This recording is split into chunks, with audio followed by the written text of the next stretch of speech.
So there's two steps to find the number of permutations in n objects. First, you're going to identify n, which is the total number of objects.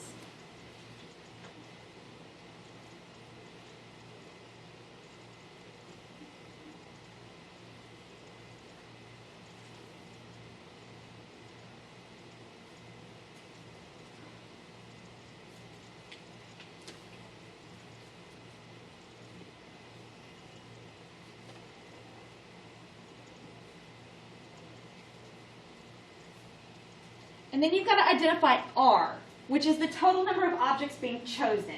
Now, you could choose all the objects. So I could, for example, in this class, I could say, how many different ways could we line up? And in this class, that's the N would be, so how many different ways could y'all line up? Not me, I'm not lining up. It would be, y'all, the N would be 6. And in this case, if I just say how many different ways could y'all line up, the N would be 6 and the R would also be 6. But I could say, how many different ways could 4 of you line up? And in that case, the N would be 6 and the R would be 4. Does that make sense? Is everybody good? So R is how many of those items you're choosing.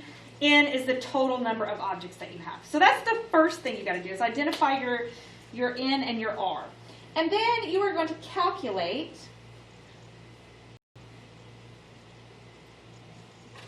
NPR.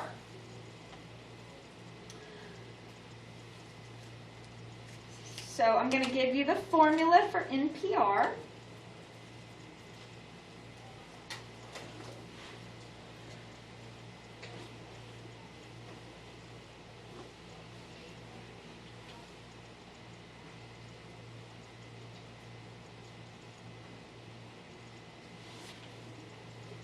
So it's n factorial over, in parentheses, n minus r factorial.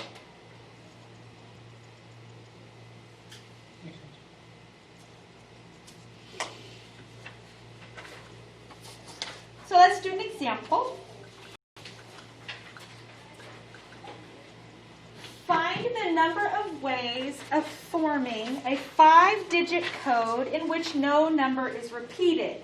So the reason that order matters in this case is because this is like if we were going to put a code on a lock or something, so that the order we put them matters, and we're not repeating any numbers. So once we've used a number, we're not using it anymore, which we've kind of talked about that already before.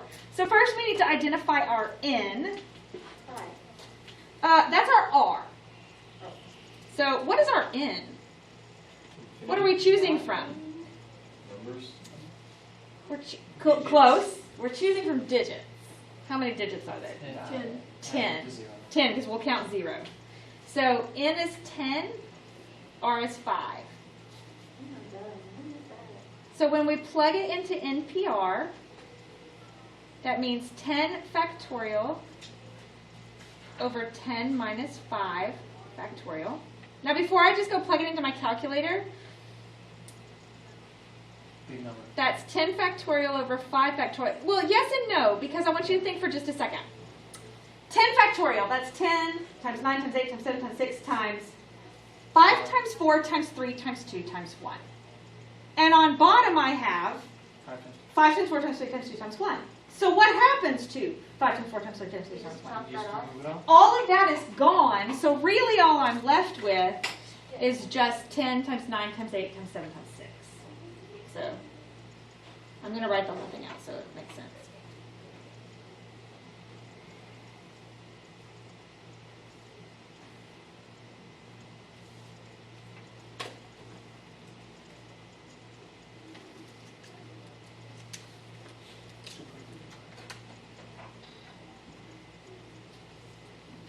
It is a big number.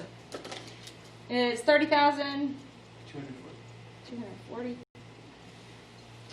It's a big number. So now, you could have, in your calculator, put 10 factorial over 5 factorial. You'd have gotten the same answer. And also in your calculator, If you hit math and arrow over to probability, number 2 NPR. is NPR. When you put NPR in, you first have to put in your N value and then put NPR and then your R value. So if I was going to put this one in, I'm going to put in 10 first, hit math, arrow over to probability, 2, then 5. So your N has to go first, then the NPR, then the 5, and you get 30,240. Technology these days. Again, if you think about the person who programmed this, Right? it's like crazy. That's some crazy programming. It's crazy. Okay, so not too hard. I saw this meme the other day that was like my graphing calculator. Or no, it was like me and all the dogs was me, but it was so funny. All right, so you do this one real quick. And you can do it in your calculator, you can write it down, I don't care what you do. Figure out.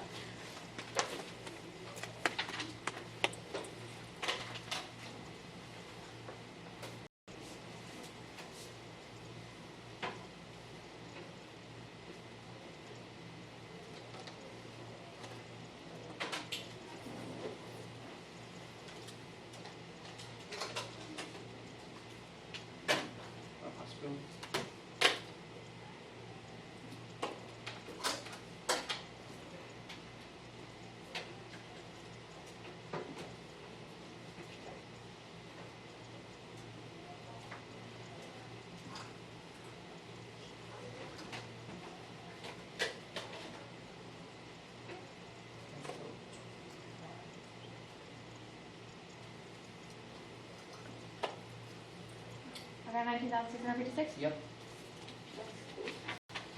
Okay, so now as far as what you need to actually know, I would like you to know how to use the formula, how to plug the numbers in, but you're going to have a calculator. So from that point, I don't care if you get your answer from using the NPR button or from doing 28 factorial over 25 factorial. I don't really care how you actually get the answer, but I want you to at least know how to plug the numbers into the formula. Okay, so, all right. Example 3, I think this is one where we have officers. Yes. Okay, so let me say this, and this is probably why this example is on here. Because sometimes they'll give you a problem that says, hey, there's 10 people and you're choosing a committee of 4. If you're just choosing a committee, order doesn't matter.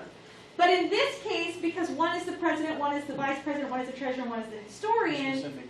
they're specific, which means order does matter. So this one is a permutation. So that's probably why they put this example on here, because we really probably don't need to practice it again, but N is 10, R is 4, so it's 10 to 4. It's 10 factorial over 10 minus 4 factorial, which is 10 times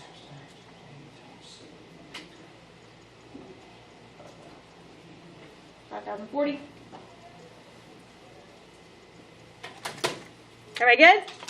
So we're good with permutations, and we can do distinguishable permutations and combinations tomorrow. Yeah. Yay! No promises that I won't forget by tomorrow.